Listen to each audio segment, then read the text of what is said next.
अगर कोई भी व्यक्ति आपको फेसबुक, इंस्टाग्राम, ट्विटर या फिर किसी भी सोशल मीडिया वेबसाइट पर आपकी प्रोफाइल के ऊपर या किसी भी तरीके से आपकी ईमेल के थ्रू, आपके व्हाट्सएप के थ्रू, मैसेज के थ्रू आपको किसी भी इलेक्ट्रॉनिक मोड से आपको गलत कमेंट करता है, आपको गालियां देता है या फिर आपको कोई धमकी भी देता है, आपको डराता भी है, तो आपको उस सिचुएशन में कैसे रिएक्ट करना है, क्या करना है और आपको क्या प्रिकॉशंस लेने हैं, इन सब की डिटेल मैं आपको आज इस वीडियो में बताऊंगा। पर दोस्तों, सबसे पहले आप मेरा YouTube channel Ashish Dawar the legal Baba को सब्सक्राइब कर लीजिए और मेरी एक एक वीडियो देखिए शुरू से लेकर एंड तक, ताकि आपको ऐसी लीगल इंफॉर्मेटिव वीडियोस, आपकी नॉलेज बढ़ती रहे और आपको लीगल नॉलेज ऐसे मिलती रहे। और साथ ही साथ अगर आपको मुझसे कोई भी क्वेश्चन पूछना है, कोई भी आपका प्रश्न है, तो मैंने नीचे इंस्टाग्राम का अपना लिंक दे दिया है डिस्क्रिप्शन बॉक्स में, आप उस लिंक को क्लिक करिए, इंस्टाग्राम पर आइए, इंस्टाग्राम पर मेरी प्रोफाइल को आप फॉलो करिए।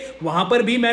हर रोज वीडियोस डालता हूं, शॉर्ट वीडियोस डालता हूं, ताकि आपको लीगल नॉलेज मिलती रहे। और अगर आपको मुझसे कोई भी क्वेश्चन पूछना है तो मुझसे इंस्टाग्राम पर पूछिए, डायरेक्ट मैसेज करके आपको जवाब जरूर मिलेगा।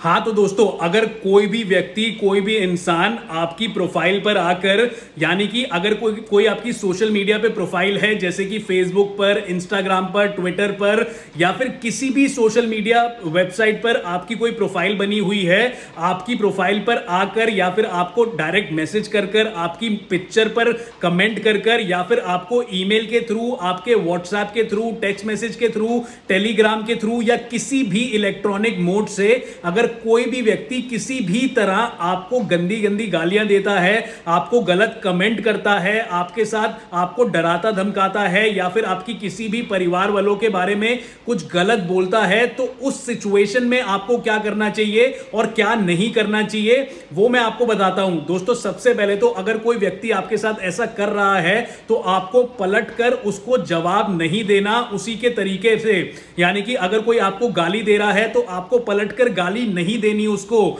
आप इस चीज का प्रिकॉशन जरूर लीजिएगा, नहीं तो उल्टा आपके ऊपर भी केस बन सकता है। तो दोस्तों, उस सिचुएशन में अगर कोई आपको कमेंट में गलत कमेंट कर रहा है, गलत गालियां दे रहा है, गंदी धमकियां दे रहा है, आपके परिवार वालों के बारे में कुछ गलत बोल रहा है, तो उस सिचुएशन में आपको सबसे पहले cybercrime.gov.in पर एक कंप्लेंट करनी है। दोस्तों, बड़ी आसानी से उस पर कंप्लेंट हो जाती है। आप इस वेबसाइट पे जाएंगे तो आपको रिपोर्ट कंप्लेंट का एक ऑप्शन दिया जाएगा, आप उस पर रिपोर्ट करिए, सारी डिटेल्स भरिए। इनफैक्ट वो लोग ये भी बोलते हैं कि आपको जिस वेबसाइट पर आपको गालियां पड़ी हैं या जिस वेबसाइट पर आपको धमकियां पड़ी है, उसका स्क्रीनशॉट भी आप उसमें जमा कर सकते हैं और अच्छी तरह से उनको डिस्क्राइब कर सकते हैं कि आपके साथ क्या क्या हुआ, किस प्लेटफॉर्म पे हुआ। और दोस्तों, ये डिस्क्राइब करने के बाद आप सबमिट का ऑप्शन दबा दीजिए और उसी टाइम आपको एक आपकी कंप्लेंट का नंबर आ जाएगा आपके फोन नंबर पर, और वहां पर भी स्क्रीन पर भी आपका कंप्लेंट नंबर आ जाएगा, एक्नॉलेजमेंट नंबर आ जाएगा। और दोस्तों, उस नंबर को आप संभाल के रखिए।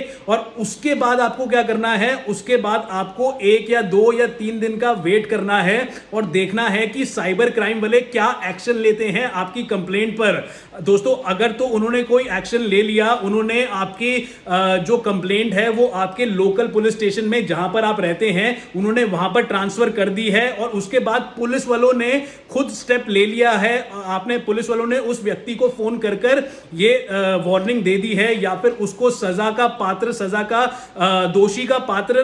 उसको सुना दिया है, उसको बता दिया गया है कि आप इस क्राइम में दोषी हैं। जो दोस्तों, ज्यादातर यही होता है कि section 66, section 65 information and technology act के तहत वो व्यक्ति 3 साल की जेल हो सकती है अगर कोई भी आपको गलत कमेंट करता है, गलत आपको मैसेजेस करता है। तो दोस्तों, इस सिचुएशन में अगर तो पुलिस ने एक्शन ले लिया है तो आपको कुछ नहीं करना, आपको वेट करना है। पुलिस आपको बुलाएगी, आपकी फाइनल रिपोर्ट लिखेगी, उसके बाद उसके ऊपर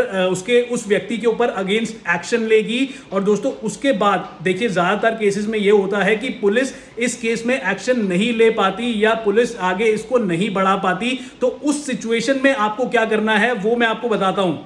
पुलिस ने कोई भी एक्शन नहीं लिया आपकी कंप्लेंट पर, या फिर जो साइबर क्राइम ने आपके एरिया के लोकल पुलिस स्टेशन में वो कंप्लेंट ट्रांसफर करी थी, बट पुलिस ने कोई भी एक्शन नहीं लिया, तो दोस्तों उस सिचुएशन में आपको एक रिटन में कंप्लेंट देनी है अपने लोकल पुलिस स्टेशन में, जहां पर आपका घर है उसी के एरिया के लोकल पुलिस स्टेशन में आप लिखित में एक कंप्लेंट देंगे उन्हें। कंप्लेंट पर आप रिसीविंग जरूर ले आइएगा उनकी पुलिस स्टेशन की। दोस्तों उसके बाद भी अगर कोई एक्शन नहीं लेती पुलिस, तो आप उस कंप्लेंट में देखिए, सबसे पहले तो उस कंप्लेंट में आप हर चीज मेंशन करेंगे कि आपके साथ ये सब हुआ। उसके बाद आपने cybercrime.gov.in पर एक कंप्लेंट रजिस्टर कराई जिसका एक्नॉलेजमेंट नंबर ये है, कंप्लेंट नंबर ये है। उसके बाद डेट, टाइम, हर चीज आप मेंशन करके आप एट द एंड ये बोलेंगे कि साइबर क्राइम वालों ने कोई भी एक्शन नहीं लिया इस पे, इसलिए I want you to take any action against this complaint. तो दोस्तों वो कंप्लेंट आप पुलिस स्टेशन में जमा कराएंगे, वहां से आप रिसीविंग लेकर आएंगे।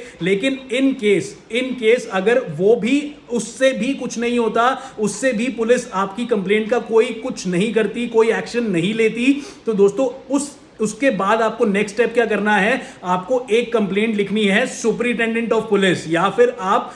डिप्टी कमिश्नर ऑफ पुलिस को भी एक कंप्लेंट लिख सकते हैं कि आपने इस तरह से पुलिस स्टेशन में कंप्लेंट दी, इस तरह से आपने साइबर क्राइम में कंप्लेंट दी, बट उस पर कोई भी एक्शन नहीं लिया गया, उस पर कोई भी कार्रवाई नहीं हुई, इन्वेस्टिगेशन नहीं हुई। तो I want you to see into this matter. आप इस मैटर को देखिए, गौर से देखिए, और इसमें क्यों इन्वेस्टिगेशन नहीं हुई आप उसका भी पता करिए, और इस मैटर को जल्दी से जल्दी सुलझाएं, क्योंकि I am facing a lot of trouble due to that cyber crime. तो दोस्तों उस सिचुएशन में अगर डिप्टी कमिश्नर ऑफ पुलिस या फिर सुपरिटेंडेंट ऑफ पुलिस को भी आप कंप्लेंट करते हो, पर वो भी कोई एक्शन नहीं लेती, तो आपको क्या करना है वो मैं आपको बता देता हूं। अगर दोस्तों डिप्टी कमिश्नर ऑफ पुलिस या फिर सुपरिटेंडेंट ऑफ पुलिस को आपने कंप्लेंट कर दी है, और उस कंप्लेंट में आपने उनको बता दिया है कि उनकी कंप्लेंट पे कोई भी एक्शन नहीं लिया गया, और ऊपर से कंप्लेंट करने के बाद भी वो लोग भी कोई एक्शन नहीं लेते, तो आप एक एडवोकेट हायर करिए। आप एडवोकेट के थ्रू कोर्ट के अंदर, जो आपके एरिया का डिस्ट्रिक्ट कोर्ट है, वहां पर जाकर आप section 156 sub section 3 criminal procedure code 1973 के तहत आप एक एप्लीकेशन, एक कंप्लेंट दर्ज करें कोर्ट के अंदर कि आपने इस तरह से साइबर क्राइम में कंप्लेंट दी थी, साइबर क्राइम ने कंप्लेंट का कुछ भी नहीं किया। उसके बाद आपने पुलिस स्टेशन में कंप्लेंट दी, पुलिस स्टेशन में भी आपकी कंप्लेंट के साथ कुछ भी नहीं हुआ, उन्होंने कोई भी एक्शन नहीं लिया, और एक्शन नहीं लेने के बाद आपने एक कंप्लेंट सुपरिटेंडेंट ऑफ पुलिस या फिर डिप्टी कमिश्नर ऑफ पुलिस को करी थी, बट फिर भी आपकी कंप्लेंट में कोई भी एक्शन नहीं लिया गया। तो आप इससे बड़ा निराश हैं, और इसी के तहत आप कोर्ट के अंदर 156(3) क्रिमिनल प्रोसीजर कोड 1973 के प्रावधान के मुताबिक आप कोर्ट में एक कंप्लेंट दर्ज कर रहे हैं, और आप कोर्ट से प्रार्थना कर रहे हैं, you are praying before the court, कि आपकी कंप्लेंट पर एक्शन लिया जाए और उस पर इन्वेस्टिगेशन होए। और दोस्तों आप जब कोर्ट के अंदर कंप्लेंट डालते हैं तो कोर्ट सारी बातें आपकी पता करती हैं, सारे जो ग्राउंड लेवल पे आपने किया है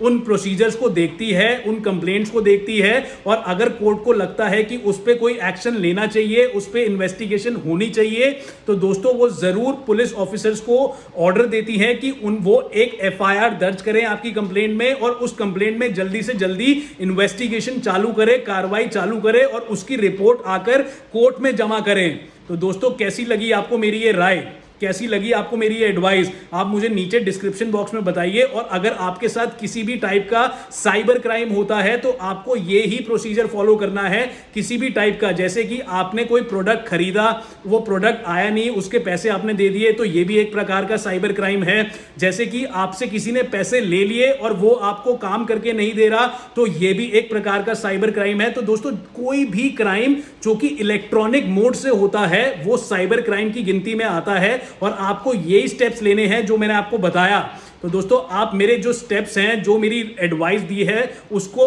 वो आपको कैसी लगी, आपको क्लियरली समझ आ गई, तो मुझे नीचे डिस्क्रिप्शन बॉक्स में अपना फीडबैक दीजिए और बताइए कि आपको ये कैसी लगी। और अगर आपको कोई भी कंफ्यूजन है, कुछ भी आपको मुझसे पूछना है, तो नीचे डिस्क्रिप्शन बॉक्स में मैंने अपना इंस्टाग्राम का लिंक दे दिया है, आप उस लिंक को क्लिक करिए, इंस्टाग्राम पर आइए, इंस्टाग्राम पर मुझे फॉलो करिए, और मुझे डायरेक्ट मैसेज आप इंस्टाग्राम पे कर सकते हैं, और मुझसे कोई भी आप क्वेश्चन पूछिए, लीगल क्वेश्चन पूछिए, मैं आपको जवाब जरूर दूंगा। और हाँ दोस्तों, मेरा YouTube channel Ashish Dawar the legal Baba को सब्सक्राइब कर लीजिएगा, ताकि ऐसी लीगल इंफॉर्मेटिव वीडियोस मैं आप लोगों के लिए लाता रहूं और आपको कानून की, लॉ की नॉलेज देता रहूं। Thank you.